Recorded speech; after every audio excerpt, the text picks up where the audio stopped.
Salut les bricoleurs, aujourd'hui je vais vous parler du module TP4056.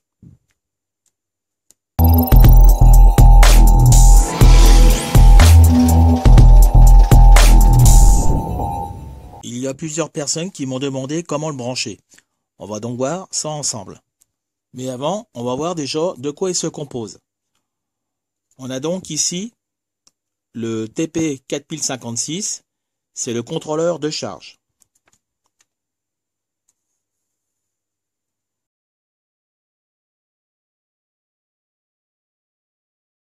On a ensuite un autre circuit ici, c'est le DW01A.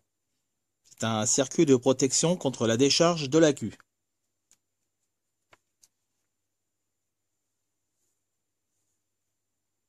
Et ces circuits vont commander deux MOSFET qui se trouvent ici. Donc c'est le 8205A.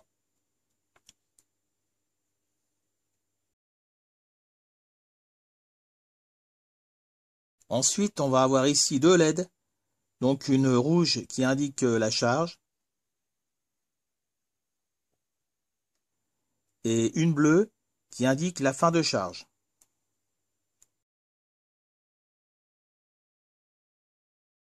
Ici, on a la prise pour brancher le chargeur, ou les deux plots qui se trouvent à côté.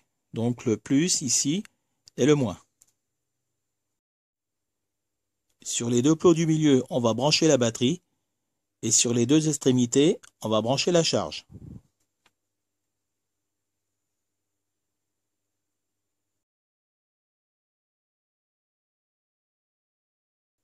Alors voici les caractéristiques. Donc la tension d'alimentation d'entrée, il donne de 4,5 V à 6 volts. On a un courant de charge constant de 1 A. Mais on peut le reconfigurer en changeant une résistance. J'ai fait une vidéo là-dessus et je vous laisse le lien dans la description. La tension de détection des surcharges est de 4,3 volts, plus ou moins 50 mV.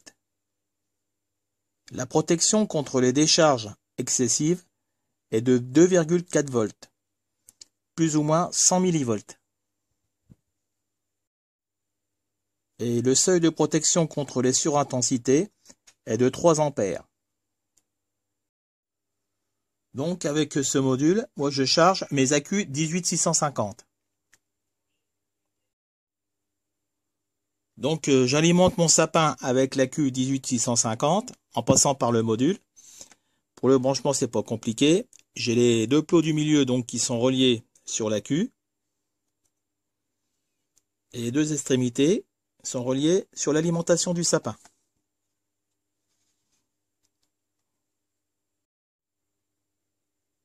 Quand l'accu va arriver à 2,5 V, le module va couper automatiquement l'alimentation du sapin.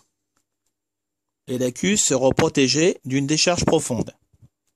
Et pour recharger mon accu 18650, j'aurai plus qu'à brancher mon chargeur 5 volts à l'entrée du module.